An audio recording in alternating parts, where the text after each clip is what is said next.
서기관 중 한 사람이 그들이 변론하는 것을 듣고 예수께서 잘 대답하신 줄을 알고 나와 묻되 모든 계명 중에 첫째가 무엇이니이까? 예수께서 대답하시되 첫째는 이것이니 이스라엘아 들으라 주 곧 우리 하나님은 유일한 주시라. 내 마음을 다하고 목숨을 다하고 뜻을 다하고 힘을 다하여 주 너희 하나님을 사랑하라 하신 것이요. 둘째는 이것이니 내 이웃을 내 자신과 같이 사랑하라 하신 것이라. 이보다 더 큰 계명이 없느니라. 서기관이 이르되 선생님이여 옳소이다. 하나님은 한 분이시요 그 외에 다른 이가 없다 하신 말씀이 참이니이다. 또 마음을 다하고 지혜를 다하고 힘을 다하여 하나님을 사랑하는 것과 또 이웃을 자기 자신과 같이 사랑하는 것이 전체로 드리는 모든 번제물과 기타 제물보다 나으니이다. 예수께서 그가 지혜에게 대답함을 보시고 이르시되 내가 하나님의 나라에서 멀지 않도다 하시니 그 후에 감히 묻는 자가 없더라. 모든 것에는 그것이 만들어진 어떤 의도, 취지가 있습니다. 유대인들이 지키는 수많은 율법, 계명도 역시 마찬가지 어떤 목적을 가지고 취지를 가지고 만들어진 겁니다. 오늘 본문에 예수님과 한 서기관의 이 대화를 통해서 하나님께서 우리 인간에게 주신 그 많은 계명이 있는데 그 계명의 근본 정신이 무엇인지를 우리가 한번 찾아내고 살펴볼 수 있기를 바랍니다. 먼저 28절부터 31절에서 보면 그 근본 정신의 첫 번째는 사랑이다라는 것을 알 수가 있습니다. 한 서기관이 예수님이 이 본문 앞서 다른 바리새인과 사두개인들과 논쟁을 하시는데 아주 지혜롭게 대답을 하시는 것을 지켜봤어요. 오늘 첫 절이 그렇잖아요. 서기관 중 한 사람이 그들이 변론하는 것을 듣고 그 다음에 자기는 듣고 있었어요. 다른 서기관 바리새인들이 예수님과 변론하는 것을 듣고 있다가 예수님이 참 지혜롭게 잘 대답하신다. 이것을 느꼈던 거예요. 그래서 예수님께 와서 질문을 합니다. 논쟁이 그치고 나서 홀로 와서 질문을 합니다. 계명 중에 가장 중요한 게 무엇입니까? 질문을 해요. 예수님은 대답을 하시는데 그냥 대답하신 게 아니고 오늘 대답하신 것이 지어서 대답하신 것이 아니고 신명기의 쉐마라고 불리는 신명기 6장 4절부터 9절 말씀을 인용을 하셔서 대답을 하신 거예요. 계명 중에 가장 중요한 원리는 하나님에 대한 사랑이다. 이렇게 대답을 하신 거예요. 사람이 창조된 목적과 존재하는 이유가 있다. 가장 중요한 것은 하나님을 사랑하는 것이다. 사람은 창조주 하나님에 의해서 만들어진 피조물입니다. 그리고 이사야 43장 말씀처럼 하나님의 영광을 찬양하기 위해서 존재하는 것이 우리 인간이에요. 그러기에 우리 인간은, 사람은 하나님과의 어떤 관계를 벗어나서 살 수가 없는 존재입니다. 어떻게 하든 하나님과의 관계가 있다, 연관성이 있다. 따라서 사람이 창조주 하나님을 사랑하고 하나님을 경외하는 것이 가장 중요한 계명이다. 이것을 말씀하십니다. 그래서 하나님을 사랑하는 것은요, 저와 여러분들이 우리의 전 생애를 다 걸고 바쳐서 전심전력으로 추구해야 될 삶의 방향이에요. 하나님을 사랑하는 것. 어떻게 하든 하나님을 사랑하는 방향으로 살아가야 돼요. 그 다음으로 예수님은 31절에서 이웃에 대한 사랑을 이야기를 하셨어요. 사람과 하나님과의 관계가 어떻게 하든 연결이 되어 있듯이 우리는 이 땅을 살아가면서 사람과 사람, 수많은 사람 간의 서로 관계, 상호 관계 속에서 살아갈 수밖에 없습니다. 혼자서 독단적으로 무인도에서 살아가는 방법은 없어요. 어떻게 하든 연결이 돼요. 사람과 사람 간에. 그래서 계명 중에도 하나님이 주신, 우리에게 주신 계명 중에도 이웃에 관한 규정이 상당히 많습니다.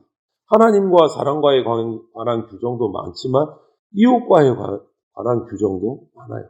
그런데 이 이웃과의, 사람과 사람 간의 관한 이 규정들의 핵심 정신도 살펴보면 사랑이에요.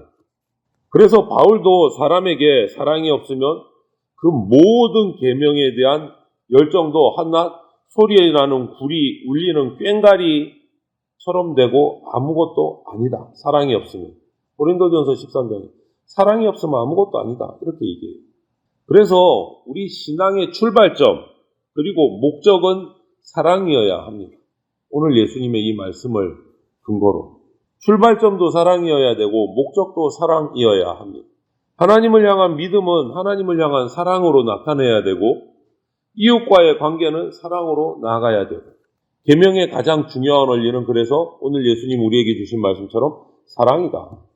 그 예수님의 대답을 들은 이 한 서기관이, 질문을 던졌던 서기관이 이 예수님의 답변을 듣고 32절부터 시작해서 34절을 보면 32절에 예수님의 답변이 옳습니다. 이렇게 맞장구를 쳐요.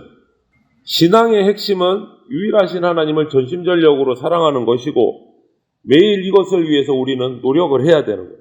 그리고 그런 예수님의 대답에 서기관이 조금 첨언을 합니다. 자기 견해를 붙여요.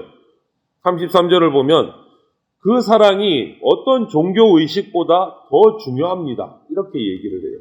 어떤 제사보다도 사랑이 더 중요합니다. 이 말을 한 거예요. 번제물, 여러 많은 제물들도 결국 하나님을 사랑한다는 표현이다라는 거예요. 그래서 만약에 하나님의 사랑 없이 드리는 제물이라면 그것은 그냥 헛된 형식일 뿐이다. 이 말을 오늘날로 가져오면 여러분 어떻게 되겠습니까? 오늘날 우리 교회, 우리 그리스도인들에게로 가져오면 우리가 한 번을 드리던 수번을 드리던 100번을 드리던 우리가 드리는 예배가 뭘까요? 그냥 오늘 예배 참석했어. 이걸로 만족하는 게 예배입니까? 아니다라는 거죠. 예배는 하나님을 향한 사랑의 표현이에요. 하나님을 향한 사랑의 표현.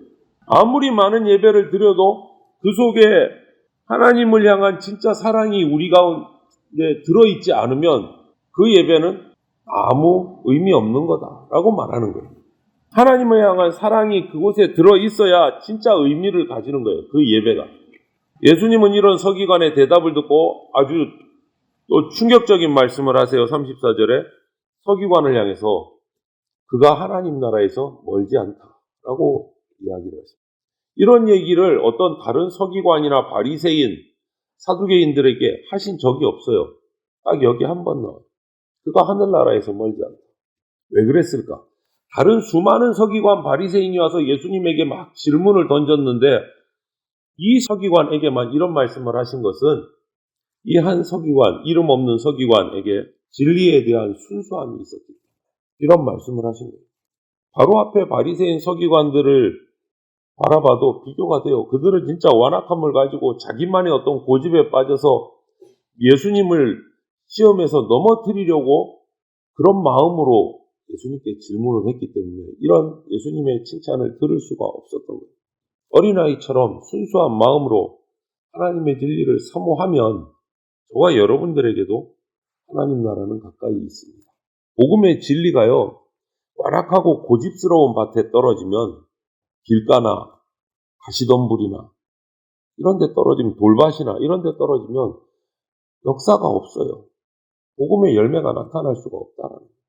우리는 순수하게 사모하는 마음으로 주님의 말씀을, 진리의 말씀을 갈망하고 주님 앞에 나와서 엎드려야 됩니다. 그때 열매가 있다. 사도행전 17장을 봐도 그런 비교가 되죠. 베레아 사람들에게 하나님의 큰 능력이 나타났어요. 왜 그랬을까? 반대로 데살로니가 사람들에게는 왜 그런 능력이 나타나지 않았을까? 똑같이 바울을 통해서 복음을 받았는데 베레아 사람과 데살로니가 사람이 결과가 달라요. 똑같은 사람으로부터 똑같은 복음을 받았는데 왜 차이가 날까? 베레아 사람들을 표현할 때 이렇게 얘기해요. 바울이 복음을 전하면서 베레아 사람들이 이 말씀이 정말 그런가 하여 또 묵상했다. 이것이 베레아 사람들의 반응이에요. 데살로니가 사람들은 그렇지 못했어요. 말씀에 대한 순수함, 진지함으로 말씀 앞에 나올 때 복음의 능력이 나타난다. 예수님의 말씀은 언제 어디서나 최고의 권능과 능력을 가지고 충만함을 가지고 예수님의 말씀이 선포가 됐어요. 그러니까 그것을 우리가 믿어야 돼요. 그러한가 하여 그 말씀을 또 묵상하고 또 묵상해야 된다. 여러분, 우리가 살아가는 삶 속에서 이해할 수 없는 일들로 마음이 복잡해지고 막 정신이 어지럽고 시끄러울 때 우리가 해야 될 것은 주의 말씀을 펼쳐서 그 예수님의 권위 있는 음성에 귀 기울여야 돼요. 어떤 상황 속에서도. 그러면 그 말씀을 통해서 내 속의 어두움이 물러가고 곤란했던 것들이 정리정돈이 되고 공허했던 것들이 주님의 능력으로 가득 채워집니다. 어떤 제사의식, 예배의 순서보다도 중요한 것은 하나님을 향한 사랑, 이웃을 향한 사랑입니다.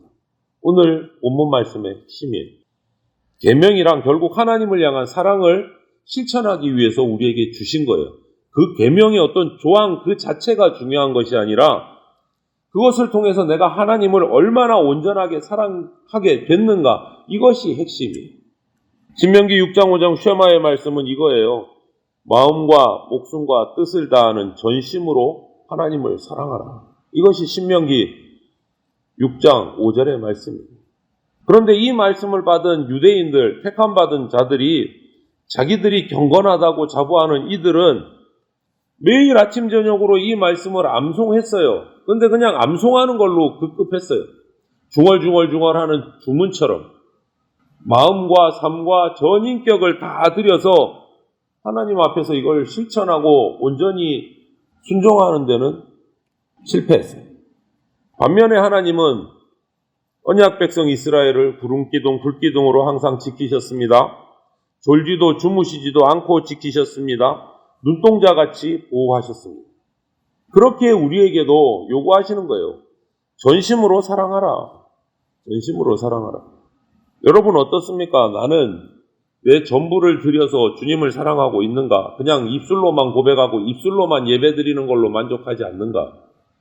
우리 한번 스스로를 이 말씀 앞에서 주님이 주신 첫째 계명 앞에서 살펴봐야 될 것입니다.